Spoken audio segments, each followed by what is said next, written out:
여러분 가운데 일본의 기업가인 마쓰시타 고노스케라는 사람을 아시는지 모르겠어요. 예, 저분입니다. 일본에서 경영의 신, 우리나라로 말하면 고 정주영 회장 같은 분이요. 왜 그러느냐, 삼성의 그 이병철 회장도 계시지만 이분도 초등학교, 정주영 회장도 초등학교니까 이제 거의 이퀴벌런트 2 한다고 봐야죠. 집도 가난했고 몸도 허약 체질로 태어나서 한마디로 루저 혹은 흙수저로 태어난 사람입니다. 그래서 그는 초등학교 4학년 때부터 화로가게 점원에서 일을 화로가게가 이제 시대가 달라지니까 이제 문 닫을 거 아니겠습니까? 그러니까 이제 자전거 가게 점원으로 일을 합니다. 뿐만 아니라 전등 회사에서 일을 하다가 결국 가옥을 빌려 마시스타 전기기구 제작소를 설립을 합니다. 일본이 대동아 전쟁의 패전국이 될 때 일본을 세계 경제의 기관차가 되게 달리게 했던 사람이 바로 이 사람이에요. 이렇게 시작한 기업이 내셔널, 파나소닉, 세계 굴지의 기업이 되었습니다. 그는 일본에서 돈벌이 사업가가 아니라 어떻게 하면 사람들의 마음을 행복하게 해줄 것인가, 어떻게 하면 사람들의 그 삶을 좀 가치 있게 해줄 것인가, 그래서 이 종합예술의 사업가로 평가를 받는 분이었어요. 바로 그가 마시스타 고노스케 길을 열다 라는 책을 썼습니다. 그는 책에서 이런 얘기를 합니다. 변화에는 빨리 순응하고 변할 것은 빨리 변해야 돼요. 그리고 변하지 않는 것들은 소중하게 붙잡으라는 거예요. 가치 있게 붙잡으라는 것입니다. 격동의 세월을 살아가는 방법의 기본은 세월의 조류에 단순하게 휩쓸리기보다는 본연의 자세, 본연의 원칙과 태도를 지키면서 변하지 않는 그 가치 자체를 소중하게 여기는 거래요. 여러분, 마치 우리가 예배, 또 우리의 하나님의 성경의 가치, 진리, 이거 변할 수가 없어요. 소중하게 붙잡는 것처럼 말입니다. 그는 또 이런 이야기를 하였습니다. 열린 시선으로 주위를 보라. 사람들의 시각은 일반적으로 10도에서 15도 이 정도 봐요. 이 정도. 지금 봐봤자 그래요. 내가 앞으로 봐봤자 이 정도밖에 안 보여요. 그런데 적어도 사람이 앞을 봐도 20도, 25도로 넓히라는 것입니다. 그러나 사람은 아무리 시각이 넓혀도 앞을 다 봐도 180도밖에 안 돼. 180도. 근데 전체를 보려면 뒤를 돌아봐야 돼요. 360도를 딱 봐야 돼요. 이렇게 딱 봐야 돼요. 우리 하나님께서는 이 뒷꼭지에다가 눈을 좀 더 주셨으면 좋았는데 그럴 수는 없고, 천국에 가면 막 눈이 4개에 막 이런 게 나오는데, 하여튼 그런데 15도에서 20도 시야로 사는 사람은 결코 남보다 앞설 수가 없다는 것입니다. 넓게 보고 멀리 봐야 남보다 앞설 수 있다는 거예요. 그에 의하면 진정한 자아 발전은 먼저 눈 가리개부터 가려야 된다. 눈 가리개부터 벗어버려야 된다는 것이, 이놈의 눈 가리개가 시야를 가려서 세상을 넓고 멀리 보지 못하게 한다는 것입니다. 시야가 좁은 사람은요, 어려울 때일수록 이상하게 삐딱하게 봐요. 시험 들죠. 삐딱하게 보니까요. 시야는 아무리 넓혀도 지나친 법이 없답니다. 멀리 볼 수 있으면 좋다는 것입니다. 시야를 넓히면 넓힐수록 그 어떤 경우에도 삐뚤어지게 보지 않고 시대착오적인 판단을 절대로 할 수가 없다는 것입니다. 코로나가 점점 수도권으로 북상을 할 때 저는 서울에 있는 몇몇 대형교회 목사님들과 약속을 했습니다. 아니, 그분들이 약속을 걸어왔어요. 우리 무슨 일이 있어도 현장 예배 지켜나가자. 우리 교인들 참 대단하더라고요. 우리 교회는 그 난리통에도 3분의 2 이상이 그냥 1, 2, 3층 쫙 꽉 차진 않았지만 올 사람 다 왔어요. 근데 다른 약속하신 분들은 예배를 취소해 버렸어요.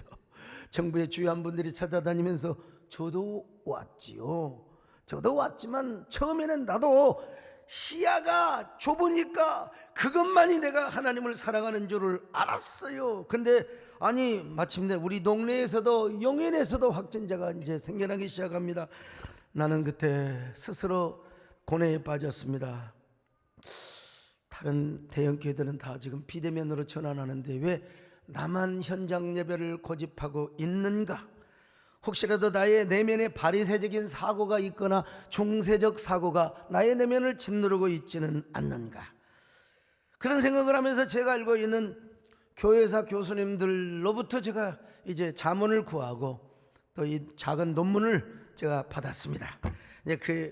그때 저에게 가장 큰 도움을 주신 분이 바로 정신대 신대원의 심창섭 교수님이십니다. 그에 의하면 유럽의 흑사병이 창궐할 때 중세 가톨릭 사제들은 공간의 권위를 지키기 위하여 믿음으로 이기자고 하면서 성당으로 모이라고 해요. 성당으로 모이라고. 그걸 주도한 교황이 바로 클레멘트 6세였습니다. 그래가지고 어떻게 됐습니까? 성당이 집단 감염의 진원이 되어서 떼죽음을 당합니다. 가톨릭은 스스로 몰락을 자초해 공간의 권위를 지키려다가 오히려 공간의 권위가 깨져버린 거예요. 근데 종교개혁자 존 칼빈은 변화의 흐름을 직감합니다. 그리고 발상의 전환을 했던 것입니다. 패러다임 시프트. 그는 먼저 구비론을 만들어 가지고 그 사회 약자들을 도왔습니다. 섬겼습니다. 그리고 제네바의 흑사병이 창궐할 때 쿼런틴 시스템을 도입했습니다. 교회 오지 마세요. 이거 오해하지 마세요. 내가 한 게 아니라 칼빈이 한 겁니다. 최소한의 숫자만 와라 이거야.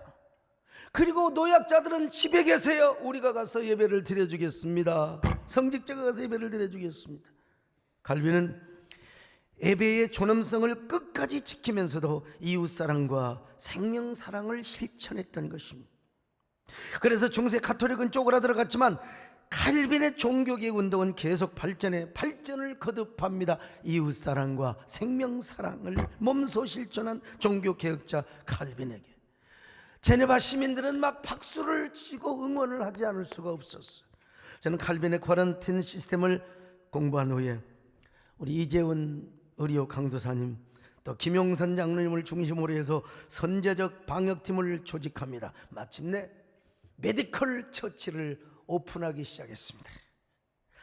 정말 위기를 기회로 바꾸는 귀한 하나의 어떤 촉진 종매제가 되었어요. 선제 방역을 잘하면서도 작년 여름 수련을 했을 때 본당 꽉 차왔어요. 여러분, 이거 주일도 아니고 평일인데 참 이 메디컬 처치 운영으로 우리 교회는 단 한 번도 확진자가 나오지 않고 단 한 번도 집합금지나 폐쇄 명령을 받아본 적이 없어요. 자원에서 폐쇄 조치할 일도 없었고요. 그만큼 우리가 선제 방역을 잘했습니다. 그런데 정말 희한한 것은 메디컬 처치를 오픈하자마자 우리 동네에 코로나의 자욱한 안개가 덮치기 시작했습니다. 우리 동네에 어떤 교회 뭐 그냥 200명 이상의 마마, 크고 작은 교회 저쪽 동네에서 학원 그리고 학교, 여러분 지금 아닙니다. 옛날 작년 일입니다. 여러분 보통 비상이 아니었어요. 다 우리 중고등부 학생들 초등학교 학생들로 연관돼요. 뭐 다 연관된단 말이에요. 그래서 우리는 스스로 자가격리 다 시키고요. 예? 어느 학교에서 있다 학생들 자가격리 다 시키고 부모도 자가격리 다 시키고 교회 오지 말아요. 왔다가 잘못해가지고 나까지 감염되면 어떻게 될 거예요, 여러분? 그래서 한동안 우리 동네는 죽음의 도시가 되어서 단국대생들이 돌아다니지도 않고 말이죠. 참 싸늘한 죽음의 도시. 여러분, 우리는 참 잘 대처를 했습니다. 이름에도 대한민국 최초로 메디컬 처치를 개원한 교회가 아니겠습니까? 그리고 메디컬 처치라는 책도 냈어요. 사실 저는 저기 숟가락 몇 개 얹은 건데 이 책이 우리 한국교회에 얼마나 큰 울림을 주는 줄 아십니까? 때마침 우리 이재훈 의료 강도사님이 오셔가지고 저 논문을 쓰게 해가지고 우리 교회 스토리를 딱 담았어. 저 책이 우리 한국교회 방역 모델의 큰 하나의 어떤 뭐라고 할까요? 이 패스파인더가 되었죠. 길잡이가 되어주시. 한마디로 오늘 우리 교회는 위기를 기회로 바꿀 수 있는 아주 준비된 교회였습니다. 저는 현장 예배를 누구보다 강화시켰. 나는 광주 5.18 민주항쟁 시대에도 저는 단 한 번도 공예배를 빼앗은 적이 없어요. 그 금남로 길을 걸어서 택시도 없을 때 저 광주 서강교회 나는 죽으면 죽으리라. 나와 하나님과의 관계는 지금도 마찬가지입니다. 근데 우리가 잘못함으로써 이웃에게 큰 피해를 끼친다면 그것은 기독교 이웃사랑이 될 수가 없는 거죠. 그래 대신 저는 예배를 하루에 7번씩 늘렸어요. 7번씩. 저만큼 나를 비판하는 사람은 나만큼 열심히 하면서 한번 비판을 해보라고 내가 있어요. 곧바로 여러분 유튜브뿐만 아니라 화상줌을 설치했습니다. 여러분 저는요 유튜브 안 했어요. 근데 유튜브 한 지 딱 그냥 얼마 안 되는데 대한민국에서 가장 효과적으로 지금 사용하고 있습니다. 유튜브 화상줌은 그저 예배를 때우기식이 아닙니다. 그럴수록 더 현장 예배를 사모하게 만들어요. 19명이 매일매일 이렇게 예배를 드려야 할 때 여러분 19명 법은 지키면 됩니다. 법은요 평일날 와서 계속해서 릴레이 기도를 하도록 하고 교회 앞마당이나 주차장에 와서 또 기도를 하도록 하고 바깥에서 그냥 기도만 하고 간 것이 아니라 바깥에 헌금함을 두어서 헌금을 하도록 하고 그리고 자동차 스로도 했어요. 자동차 지나가면서 기도해 헌금 받고 진짜 여러분 이거는요 요즘 천공 지공 별 사람들 다 나오잖아. 이를 따라올 수 없는 겁니다. 여러분 하나님의 말씀 그리고 제가 어떻게 했습니까? 작년 송년 예배 때는 줌으로 7번을 했습니다. 한 사람 한 사람 내가 다 이름 불러줬어요. 그리고 탈진이 왔습니다. 쓰러졌습니다. 그렇지만 저는 모래판에 오뚜기요, 저는 목회사역에 오뚜기요, 다시 또 일어납니다 여러분. 그리고 또 이 송구 영신 예배를 또 드렸고요. 까딱하면 밤기도에 새벽기도에 적게는 2주 길게는 4주 이번에는 이제 일주일을 합니다. 또 이제 일주 밤기도 주가 쭉 합니다. 올해 작년 여름 수련을 여러분 보십시오. 이번에 특별히 거룩한 초연결 기도의 이름으로 새로운 컨셉의 기도회를 했는데 그때도 현장과 유튜브 화상줌을 연결하여 얼마나 많은 교인들이 은혜를 사모했는지 여러분 작년보다도 더 많은 사람이 참여했어요. 현장은 아니지만요. 그리고 작년보다도 여러분 배가 넘는 이 꽃향기 헌신의 헌금이 들어온 겁니다. 이게 뭐냐, 정말 우리가 얼마만큼 패스파인더 역할을 하느냐. 그때 많이 불렀던 노래가 뭔 줄 아세요? 자, 목마른 사슴시 내 물을 찾아 헤매이듯이 내 영혼 주를 찾기에 갈급하나 주님만이 나의 장수만 나의 몸 정성 다 바쳐서 주 경배하. 저는 유튜브를 맨 꼴찌로 시작한 사람입니다. 근데 유튜브를 지금 제일 잘 사용하고 있는 사람입니다. 그렇게 해서 우리 교회는 온라인을 통해서 영적 역설적 슈퍼 처치를 이루는 거예요. 소위 말하면 하이브리드 처치를 이뤘어. 하이브리드란 말이 무슨 말이냐? 이거는 말이요, 미국의 문학평론가요 소설가인 레슬리 아론 피들러가 경계 해체 시대의 문화적 특징을 학문적으로 설명하기 위해 쓴 말인데, 이게 이제 각 영역에서 너무나 많이 사용을 해가지고 이제 다 알고 있는 말입니다. 두 가지 이상의 혼합이 되어 하나가 되면 더 놀라운 장점을 이루고 시너지 효과를 이룬다는 겁니다. 그런 의미에서 하이브리드 처치는요, 대면과 비대면이 서로 하나를 이루는 교회입니다. 아니, 현장 예배를 드려야죠, 당연히. 그러나 다 올 수 없단 말이요. 그런 사람들은 어떻게 해야 돼요? 우리가 온라인으로 교회 서비스를 해줘야 되는 겁니다, 여러분. 근데 제가 보니까 나는 우리 교회 그러려고 한 거 아닌데 지금까지 사역을 하는 거 보니까 내가 하이브리드 사역을 정말 제대로 해왔구나, 이런 생각을 해봐요. 앞서가는 미국 교회를 연구하여 이제 한국교회 정보를 주는 김진기 목사님이 계세요. 미국의 경우도요, 현장 예배만을 고집한 교회는 아무리 열어도 40% 30% 예배가 빠져버려. 우리나라도 지금 다음 주에 맘대로 들어, 맘대로. 그러면 100% 나오겠습니까? 나부터도 100% 장담할 수는 없어. 그래서 스텝 바이 스텝도 여러분 나쁜 것은 아닙니다. 어쨌든 간에요. 근데 미국은 그러더라는 겁니다. 그러나 하이브리드 처치가 준비된 교회는 회복 탄력성이 너무나 강해서 여러분 팬데믹 시대에도 더 많은 교인들을 얻을 수가 있더라는 거예요. 미국에서 임상을 해보니까 겁 안 나와. 우리 교회도 100%는 아니지만 여러분 2주 후에 이제 온전히 다 문 연다 그러면 아마 우리 교회 내가 볼 때는 한 80% 90% 타는 분. 옛날에도 해보니까 그러더라고요. 그런 의미에서 어떤 목사님은 온라인 예배가 제2의 종교 개혁이라는 말을 해버렸어요. 좀 너무 일찍 해가지고 비판을 받았죠. 얼마나 유튜버들이 막 벌떼처럼 달라드는. 그러나 그것이 제2의 종교 개혁은 아닐지라도 교회가 메타 처치로서의 변화의 기회를 맞는 것만은 분명한 표현이라는 거예요. 뭐 제2의 종교기라고 할 필요는 없지만 커뮤니케이션을 전공하신 우리 교단의 김태원 목사님은 성경의 가치와 본질은 고수화돼 변화에는 빨라야 한다고 말했습니다. 그리고 이분에 의하면 현장 예배를 고수하면서 교회에 오지 못하는 분들에게 온라인 예배를 제공해주는 교회일수록 오히려 현장이 더 강화가 되더라는 걸 발표. 우리 한번 들어보실까요? 많은 교회가 현장만 해야 돼 했던 교회는 오히려 현장이 더 축소됐고요. 우리 세해된 교회는 경험했잖아요. 우리가 현장을 못했을 때 온라인을 통해서라도 우리가 모이자라고 했을 때 오히려 더 현장이 강화된 것이 우리 세해된 교회입니다. 우리 세해된 교회가 그걸 보여줬잖아요. 기가 막힌 말씀이야. 기가 막힌 감사합니다. 말씀. 자, 여러분 옛날에는요 위대한 자가 살아남았어요. 제가 지금까지 수많은 책을 썼어요. 뭐 21세기 목회 트렌드, 그 다음에 또 뭐 21세기 교회 서바이벌.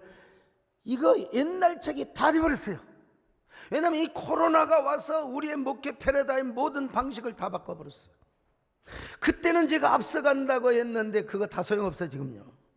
옛날에는 위대한 자가 살아남는다고 했는데 요즘은 그렇지가 않아요. 변화하는 자가 살아남습니다. 그리고 그 살아남은 자가 보니까 위대한 거예요. 보니까 교회도 마찬가지입니다. 현장 예배만을 고집하는 교회 당연히 현장 예배를 드려야죠. 그러나 그것만을 아는 사람은 이거 자칫하면 중세적 사고에 갇혀 있을 수 있어요. 그리고 하이브리드 처치를 이룰 수가 없어요. 커뮤니케이션의 역사를 보면요, 예수님 당시에는 음성 미디어, 예수님 말씀으로만 하셨어요. 그리고 초대교회 와서 필사 미디어 이제 써가지고 이제 이 양페이지에다가, 그러니까 양페이지에 가지고 성경을 기록해 그걸 읽어주는 것 자체가 설교였어요. 그러다가 종교개혁 시대 와서 야 참 이게 뭐요? 인쇄술이 구텐베르크에 의해서 야 인쇄술, 그래서 종교개혁이 그냥 들불처럼 그냥 발전한 거예요. 그러다가 현대에 와서는 영상 미디어가 중심이 되었습니다. 영상을 잘 활용하면 감동과 아주 감성을 움직였어요. 그런데 요즘에 와서는 소셜 미디어와 메타버스 기술까지 사용되고 있습니다. 한마디로 소셜 미디어와 메타버스 시대는 뭐냐? 참여와 공유의 시대를 만들어요. 우리만의 소리만 얘기해서는 안 돼요. 참여와 공유, 소위 말하면 플랫폼의 교회를 이루어야 돼요. 이런 시대에 온라인 처치를 이루지 못하면, 이제 플랫폼은 좀 있다 하고요, 온라인 처치를 이루지 못하면 교회는 전도와 선교 전략에 있어서 동떨어져요. 온라인 처치는 뭐냐? 오늘 우리 예배 드리니까 이 온라인으로 뭐 송출해주고 그것으로 끝나면 안 돼요. 이 온라인을 통해서 복음을 전합니다. 이 온라인을 통해서 기도회를 합니다. 또 우리가 구역 예배를 드립니다. 온라인을 통해서 또 우리가 뭡니까? 양육을 합니다. 성경 공부를 합니다. 제자 훈련을 합니다. 이게 다 뭐냐면 온라인 처치예요. 온라인 처치. 그럴 때 온라인 처치가 되면 이런 교회는 코로나 시대에 얼마나 현장 예배가 오히려 더 강화가 된다는 사실을 아셔요. 아니 오히려 팬데믹 시대에 도저히 할 수 없는 일들을 온라인을 통하여, 여러분 언제 우리가 가서 만나서 전도하고, 아까 오늘 이선희 집사님 이 얘기 하는데 만나서도이지만 여러분 얼마든지 이런 현대적 기기가 있지 않습니까? 복음을 지금도 교회를 기다리는 사람이 많이 있더라는 거예요. 참 여러분 팬데믹 시대 변화를 읽지 못하고요, 끝까지 바리새적 사고, 중세적 사고에 머물러 있는 사람들은요 여전히 15도 각도, 넓어야 20도 각도예요. 180도도 부족해서 여러분 돌아가지고 여러분 전체를 봐야 되는 시대입니다. 그렇게 전체를 보면 볼수록 우리가 지금까지 고수해왔던 현장 예배가 더 중요하다는 걸 깨달아요. 더 중요해요. 교회가 얼마나 가치 있는 존재라는 사실을 깨달아요. 그러므로 변하지 않는 가치와 진리는 목숨을 걸고 지키되 변하는 것들은 과감하게 수용하고 시대를 따라잡아야 됩니다. 여러분, 이거 못 따라잡으면 맨날 그냥 꼰대 소리만 하는 거예요. 꼰대. 이렇게 해서 하이브리드 처치를 준비할 위드 코로나 시대가 되면 이제 회복 탄력성이 막 그냥 더 넘치게 되는, 여러분, 아니, 회복 탄력성이 넘치게 되면 언젠가 우리 한국교회도 크리스텐 텀 전성기를 이룰 수 있어요. 깨달아지면 아멘합니다. 그런 때를 바라보시기를 바랍니다. 아멘. 교회를 예배되게 우리를 사용하는 진정한 오늘 이마도록 우리를 사용하소서. 우리를 사용하소서. 근데 이렇게 하다 보니까요, 일부에서는 그 소목사 하는 거 옛날에는 말이야 안 그러더니 소목사 요즘 달라졌다고 변절 잘해 가지고 막 정부에 너무 지나치게 협조하는 거 아니냐고 말이에요. 아이, 소목사가 정부와 싸워요. 옛날에 싸웠거든. 싸웠어요. 싸웠는데 왜 요즘은 싸우지 않느냐는 거예요. 자꾸 막 쌈을 붙여. 그리고 당신이 한교총 대표회장으로서 밀고 나가버리면 되는 거 아니냐고, 그냥 예배를. 여러분, 자, 어떠세요? 누구한테 물어볼까? 서광사장은 내가 그렇게 하고 싶겠어요? 안 하고 싶겠어요? 내 성질이 하고도, 배장은 내 하고도 남지요. 당연히 하고 싶죠. 당연히 나를 따르라. 나도 영웅심이 있어. 나도요. 내가 근데 여러분, 전략이 없는 영웅심은 모든 장수들을 다 잃어버려요. 그 임진왜란 때 7천량 해전을 아십니까? 다 이순신 장군이 만드는 배 다 없애버렸어요. 저도 그렇게 하고 싶죠. 네, 그렇게 하다가 얻는 것보다 잃은 것이 많으면 그걸 어떻게 하려고. 저는 총회장이 될 때부터 이미 기울어진 운동장에서 지금 주도권 싸움을 하려는데 그나마 여기까지 온 것도 여러분 진짜 그냥 되어진 것이 아닙니다. 우리나라는 기독교 국가가 아닙니다. 그리고 단기 이익보다 장기적 포석을 두어야 됩니다. 정말 만약에 우리가 일제히 예배를 강행해서 교회에서 만약에 막 어떤 교회에서 막 1,000명도 나오고 2,000명도 나오고 500명도 나오고 우리 교회에서는 막 2,000명 3,000명 나와버리고 그러면 여러분, 제가 어떻게 앞서서 일을 하겠습니까? 못하지요. 무슨 다짝으로, 배력도 다짝이 있는 건데.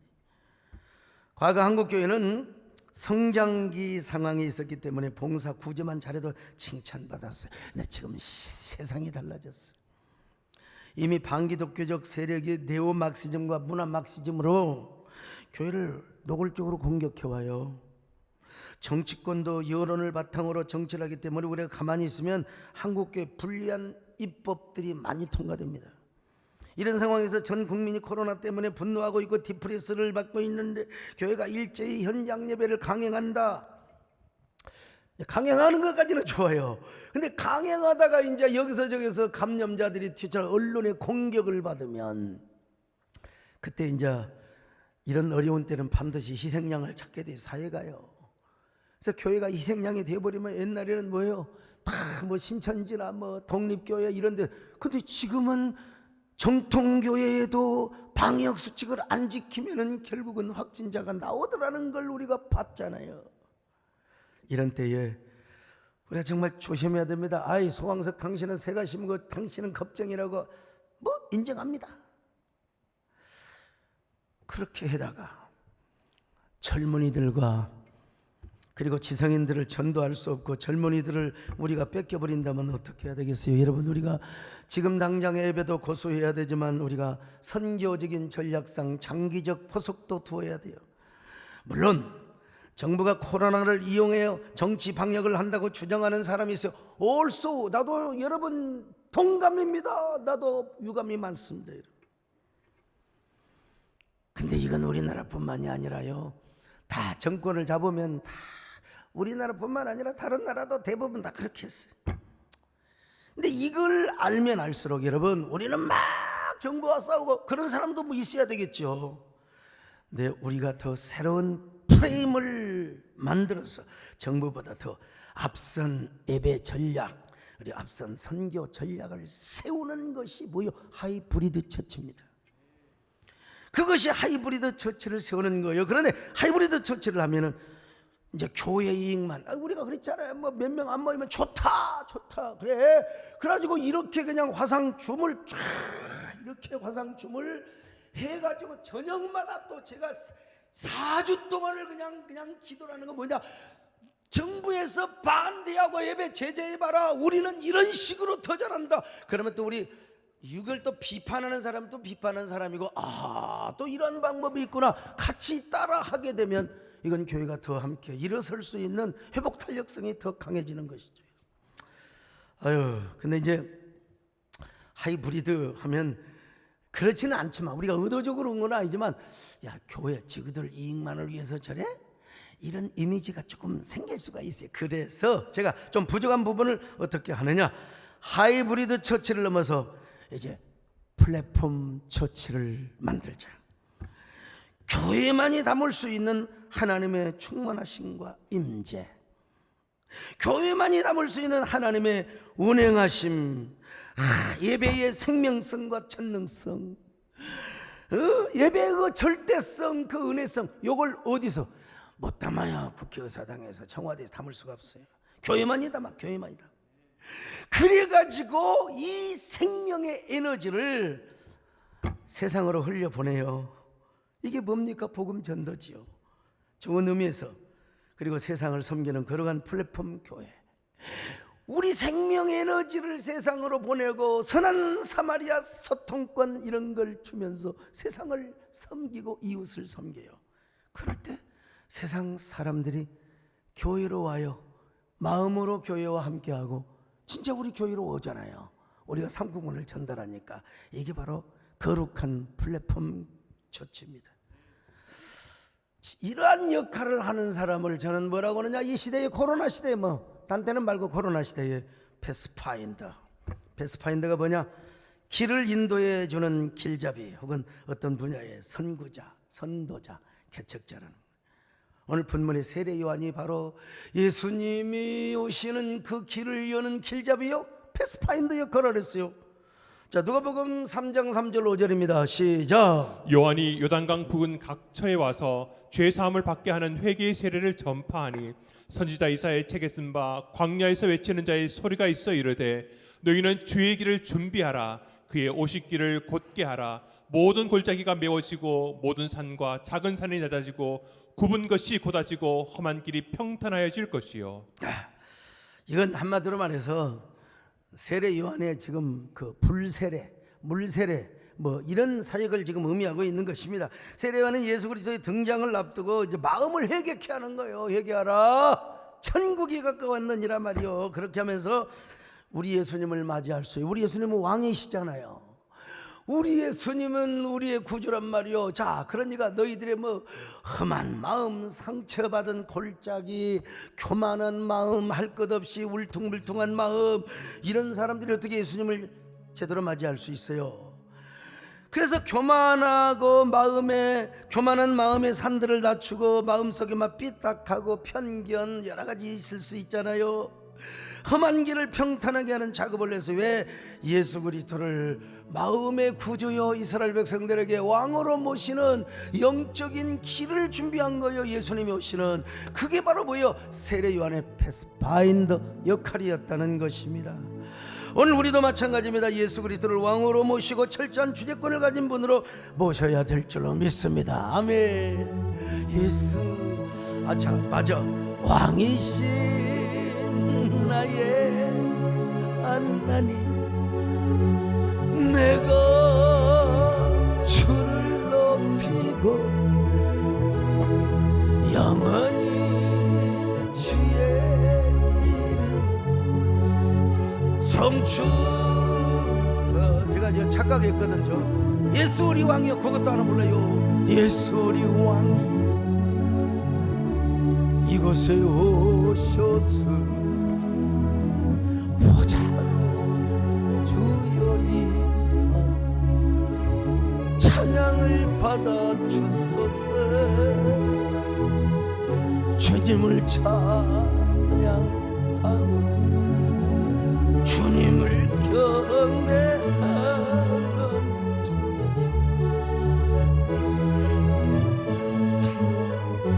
찬양하사 할렐루야. 근데요, 제가 나름대로 이제 패스파인더 역할을 한다고 하는데 어떤 분이 저한테 유튜브를 하나 보고 꼭 목사님 보라고, 목사님을 좀 안 좋게 하는, 몰라다가 좀 워낙 제가 존경하는 분이 하신 거예요. 뭐 보통 사람들이 하는 게 그런 뭐 내가 상관도 않고 뭐 할라 마라 말라 마라 하는데, 근데 이제 그 지도자, 좀 존경은 받는 분의 위치, 오늘 뭐 주보에도 그런 말을 썼습니다만은, 근데 내용이 뭐냐? 소강성 목사, 한국교회가 잘못한 것을 정부한테 사과해야 한다고 하되, 내가 그 얘기를 듣고 깜짝 놀랐어요. 참, 여러분, 소강성 목사를 떠나서 이게 진짜 정상적인 목사라면, 천백인 장로님, 정상적인 목사라면 이런 말을 할 수 있겠습니까? 이런 말을 왜 합니까? 이런 말을. 참, 여러분, 제가요, 이건 완전히 인포데믹, 정보 전염병, 가짜 뉴스죠. 제가 정부와 대항할 때는 확실하게 대항했는데, 참, 확실하게 대항했는데, 근데 그러면서 내가 협상 테이블을 또 만들었다. 얼마 전에 우리 총회관에서 총회장이 침식을 했어요. 거기에 국민의힘 김기현 원내대표님이 오셨어요. 우리 교단 지금 현재 총회장님의 교회의 시무장로예요. 그래서 제가 설교 중에 이런 얘기를 했습니다. 장로님, 야당이라고 맨날 뒤에서 욕하고 뒷면 들고 그냥 시위만 합니까? 아니죠. 협상 테이블을 만들어서 기브 앤 테이크, 뭔가 주고받고, 그게 정치 아닙니까? 맞다. 제가 언젠가 그분으로부터 전화 받았어요. 내일 국회 어느 위원회에서 어떤 법이 통과됩니다. 한국교회에서는 큰일 나고, 교회 뭐 지도자들 저한테 전화 오는데 우리가 숫자가 부족하니까 이거 숫자로 투표하면 밀려본다는 거예요. 그럼 내가 어떻게 합니까? 그랬더니, 난 국회의원도 아닌데 무슨 힘이 있습니까? 했더니 여당 대표를 비롯해서 실력자들에게 몇 분들 전화를 하라는 거예요. 그래서 뭐 내가 또 전화를 했지요. 전화를 했더니 아닌 게 아니라 진짜 그 다음날 그냥 올스톱이 다 돼버렸어요. 참. 근데 장로님한테 물어봤어요. 장로님, 이런 게 진짜 정치 아닙니까? 맨날 뒤에서 빽빽 소리 거리고, 뭐 맨날 그냥 무슨 뭐 아스팔트에다가 뭐 그냥 무슨 뭐 페인트 칠해놓고 와서 뭐 이게 진짜 뭐 되면 그런다고 됩니까? 그런다고 해서 뭔가 얻어내는 게 아니잖아요. 그랬더니 이 장로님이 올라오셔가지고 감사하게도 맞습니다, 저 이야기 한번 들어보세요. 우리 소강석 직전 총회장님께서 참 많이 도와주셨습니다. 현안이 있거나 어려움이 있을 때 수시로 전화드려서 목사님 도와주십시오. 그러면 주저없이 알았습니다. 그런 다음에 해결도 해주시고 도와주신 덕분에 저도 그동안 역할을 할 수 있었습니다만, 또 그만큼 제가 해야 될 역할을 잘했다는 그런 할 수 있었다고 하는 그런 감사한 마음도 늘 가지고 있습니다. 예, 박수 한번 합시다. 여러분, 저런 분은요 많이 기도해 주시고, 저런 분은 저 후원도 보내주시고 좋은 일입니다, 여러분. 근데 제가 이런 사람인데 어떻게 교회가 정부에 사과한다는 말을 어떻게 한단 말입니까? 내가 그래서 다른 분은 전화할 필요 없어요. 내가 그분 존경하니까 내가 직접 전화했어요. 어르신, 어떻게 그토록 한 그 여러 진영에서 존경을 받는 분이 확인도 안 해보시고 그렇게 그냥 해버리면 어떻게 되십니까? 적어도 나 잘 깊이 사귀어는 안 했지만 그 양반 한국교회에서 정말 열심히 하되 이런 소리는 못 해줄 막정 말이죠. 그랬더니 이렇게 말씀하시는 거예요. 내가 확인을 해봤어야 되는데 내가 큰 신뢰를 범했네요. 내가 다음에 해명방송을 해드리겠습니다. 역시 남자요, 남자. 잘못된 인푸뎀에게 조금 착각은 하셨지만 그래 제가 그랬죠. 목사님, 해명해 주는 게 중요한 게 아니라 해명 그런 거 요구하지도 않습니다. 예, 제가 그렇다는 것이죠. 예, 제가 한국교회 공익과 공공선을 위해서 노력하고 있다는 것만 앞으로 알아주시면 됩니다. 뭐 그렇게 평판에 그렇게 여러분 그뿐인가요? 지방에 계신 어느 목사님이 또 어느 기자로부터 연락이 왔어요. 막 그냥 목사님을 공개적으로 막 성토하고 있다고 해서 내가 그랬죠. 근데 그분 잘 알거든요. 그분에게 따뜻한 안부 전해주라고. 안부 전해줘. 난 그때 이제 한교연 우리 연합기관 또 회의를 하고 있었거든요. 자, 근데 나중에 연락이 왔어요. 문자로 목사님 양해해 주세요. 목사님 전략적으로 목사님을 깐 겁니다. 왜? 참 왜냐? 우리가 목사님을 성토해 줘야 정부가 목사님 입장을 배려해서 예배의 문을 열어줄 거 아닙니까? 내가 무슨 뭐 담보 잡힌 사람이 뭐요? 내가 전리품입니까? 내가 그래서 전화로 그랬어요. 전화해서 여보시오, 이미 화요일 날 다 결정해놓고 내일 발표됩니다.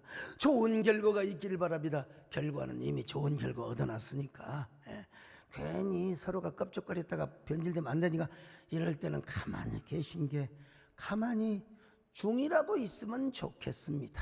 우리가 이렇게 이제 다음 주부터는 내일부터 이제 우리가 정말 정기 모임은 우리가 참 잘할 수 있게 되었지 않습니까? 여러분 우리가요 사랑하고 섬기며 살기에도 부족한 짧은 인생인데, 그리고 이러한 결과물을 내는 것도 누군가의 노력과 누군가의 수고가 있을 텐데 왜 그렇게 악담과 미움과 그리고 증오를 부추기는 그런 좋지 않는 말을 해야 되냐 이 말이에요. 서로 용서하고 사랑하는 사랑의 호스트가 되어야 되지 않을까요? 사람이 언제 제일 힘든 줄 아세요? 좋은 일 해놓고 욕먹을 때 좋은 일 하면서 오해받을 때입니다. 이무석 교수님, 이분은 참 아주 정신과 계통에 유명하신 분입니다. 원래 광주 동명교회 장로님을 하시다가 이제 또 다른 교회를 개척으로 이제 하셨다고 하는데, 이분이 30년 만에 휴식이라는 책을 썼어요. 이런 얘기가 나옵니다. 어떤 여성이 자기 절친으로부터 충격적 전화를 받았어요. 자신의 남편이 여대생으로 보이는 팔등신 미녀와 함께 아주 다정하게 호텔에서 여러분 이 호텔에서 나오는 것 자체가 오해받을 수 있습니다. 예. 나는 남자를 만나고 비즈니스 센터에 만나도 같이 안 나옵니다. 먼저 나가고 그다음에. 근데 이거 같이 그냥 자연스럽게 나오는 거예요. 왜 저를 좀 막 이상하게 보니까 잘 들어봐요. 예. 둘 사이가 너무나 예사롭지 않은 것 같은 남편을 네 남편 잘 감시해라 이 대신아야. 그 전화를 받은 친구에게 몇 번을 물어봤어요. 일부러 놀리려고 하나? 아니야 친구야, 네 남편 잘 관리해. 아유, 부인은 전화를 끊고 마음이 복잡해졌어. 우리 남편이 그럴 리가 없는데. 아니야, 남편은 다 목석이 아니라고 하던데. 기회가 주어지고 분위기가 좋아지만 우리 남편도 별거 없다고 하던데. 이런 생각 저런 생각 손에 잡히지도 않아. 내일 학교 갔던 아이가 부모님 모시라고, 야 너가 학교는 맨날 엄마 오라고 그러냐. 저녁 준비도 안 되고 남편의 귀가를 기다렸습니다. 가슴이 먹먹하고 눈물이 났어. 남편이 들어와도 냉정하게 대하고 밤새도록 잠을 못 이뤘어요. 곤히 자는 남편을 깨워가지고 어제 친구에게 들은 얘기를 할까 말까 한숨도 못 자고 한숨만 푹 새고, 얼마나 남편이 원망스럽고 의심이 되었는지 몰라. 다음날 남편은 평소처럼 잘 다녀올게 사랑해용 하고 가다가 속으로 오점 친정 여동생이 집에 왔어요. 이제 눈치챌 거요.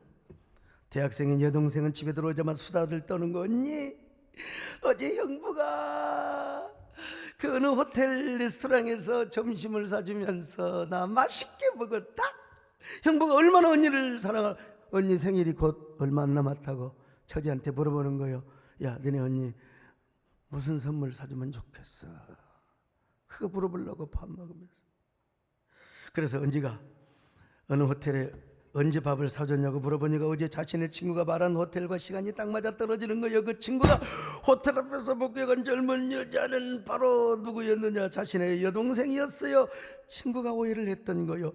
부인은 날아갈 것만 같았습니다. 자신의 남편이 어쩌면 그렇게 훌륭한 사람처럼 보이는지 눈물이 막 펑펑펑펑펑 쏟아지는 거예요.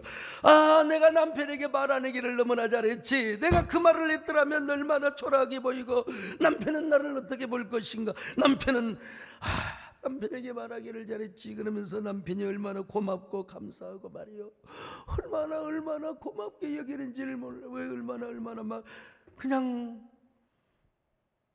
다리를 뻗고 눈물을 흘렸다는 거예요.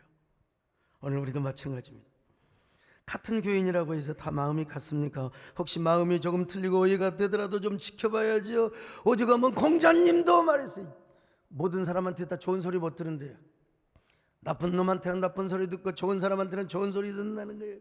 오늘 우리도 그렇습니다. 정말 중요한 게 뭔 줄 아세요? 사람에게 어떤 평판을 받느냐보다 중요한 게 하나님에게 어떻게 인정을 받느냐입니다. 할렐루야. 그리고 하나님이 우리를 어떻게 쓰느냐가 중요한 것입니다. 여러분, 그렇습니다. 하나님께 요긴한 일꾼으로 쓰임받는 그런 귀한 성도들, 저와 여러분은 하나님께 인정받고 요긴하게 쓰임받는 저와 여러분 되시기를 주님의 이름으로 축원합니다. 예? 누가복음 3장 4절 한번 볼까요? 시작. 선지자 이사야의 책에 쓴 바 광야에서 외치는 자의 소리가 있어 이르되 너희는 주의 길을 준비하라. 그의 오실 길을 곧게 하라. 여러분은 언제나 주의 길을 준비하며 예배를 준비하며 한국교회 회복을 준비하며 한국교회 세움을 준비하는 그렇게 쓰임받는 여러분 되시기를 축원합니다. 우리가 어떤 평판을 받든지 말이요, 권정성 씨 강아지똥이라는 동화가 있어요. 이 사람도 루저입니다. 어느 날 너무나 가난한 집구석에서 폐병까지 걸려갖고 집에서 나왔어요. 어느 시골교회 종직이 종직이를 하다 보니까 얼마나 그 열등감이 있고 얼마나 그 자존감이 떨어졌겠습니까? 근데 보세요, 그렇게 자존감이 막 그냥 나락에 떨어져 가는데 어느 날 종을 치다 보니까 교회 담벼락 밑에 강아지가 똥을 싸놓고 갔어. 아, 내가 저렇게 강아지 똥 같은 존재구나. 근데 어느 날 비가 오니까 그 강아지 똥이 싹 녹아가지고 땅에 흡수가 되었어요. 그러더니 얼마 있다가 민들레가 딱 피어나더니 민들레 꽃이 피어나는 거야. 이 권정생 씨가 막 기뻐 뛰는 겁니다. 저렇게 미천하고 보잘것없는 강아지 똥도 비에 맞아 부서지고 흡수가 되니까 아름다운 민들레 꽃을 피우는구나. 엎드려 기도합니다. 주님, 제가 강아지 똥 같은 존재입니다. 이런 강아지 똥 같은 존재도 주님이 쓰시면 됩니다. 주님, 저를 어떻게 쓰시겠습니까? 이 보잘것없는 사람을 통해서 세상에 아름다운 민들레꽃이 피어나게 하옵소서. 나는 여기 민들레꽃을 우리 세된 교회와 한국교회로 지금 내가 이미지화하고 있습니다. 이렇게 해서 이제 썼던 동화가 강아지똥 해피하면 강아지똥. 마침내 이 동화는 기독교 아동문학상을 받게 70여 편이 넘는 동화를 써서 돈도 많이 벌고, 네, 아주 유명한 사람이 돼서 지금 고인이 되었습니다만은, 여러분, 그렇습니다. 까짓거 오해 좀 받으면 어떻습니까? 우리가 강아지 똥만큼 내려갔지는 않았잖아요. 욕 좀 먹으면 어떻습니까? 여러분, 우리가 주님 앞에 빚진 자입니다. 패스파인더의 길을 가다 보면 우리가 강아지 똥이 되는 경우도 있어요, 여러분. 그러나 강아지 똥처럼 밟히고 오해받고 비난을 받을지는 모르지만, 그러나 비가 와서 내가 강아지 똥처럼 서 있던 그곳에 민들레가 피어난다고 생각해봐. 나의 비난과 나의 공격 때문에 오히려 한국교회가 세워지고 민들레 영토가 넓어지는 것처럼 우리 한국교회 영토가 넓어진다고 여러분 한번 생각해 보세요. 특별히 우리 하나님은 큰 길을 여시는 주님이십니다. 큰 역사를 행하시는 분이십니다. 여러분, 하이브리드 처치를 세워나가고 거룩한 플랫폼 교회를 더 견고하게 하는데, 여러분, 잠시 우리가 뭐 강아지 똥이 되면 좀 어떻습니까? 아멘입니까? 아니 주님이 운행하시고 주님이 역사하시고 여러분 그 자리에 민들레꽃이 피어나면 되는 거 아니겠습니까? 주여 강아지 똥이 되어도 좋사오니 주여 우리 모두 하나님 패스파인더의 길을 가게 하여 주시옵소서. 오늘 이 말씀이 여러분의 마음을 압도하시기를 바랍니다. 할렐루야. 주역이 은행하시네 낙형의 주경의 주역의 역사하시네 낙형의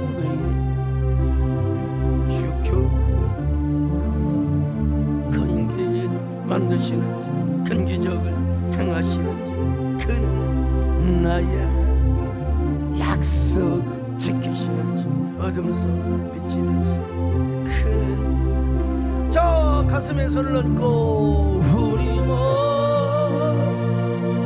만지시는지 낙형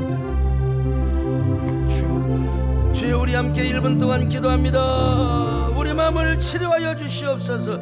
까지 그 패스파인딩 하이브리드 그리고 거룩한 플랫폼 처치를 이룬다면 우리가 강아지 똥이 되면 어떻습니까?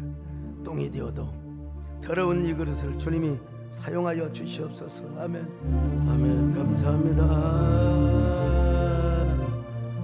아버지 하나님 고맙습니다.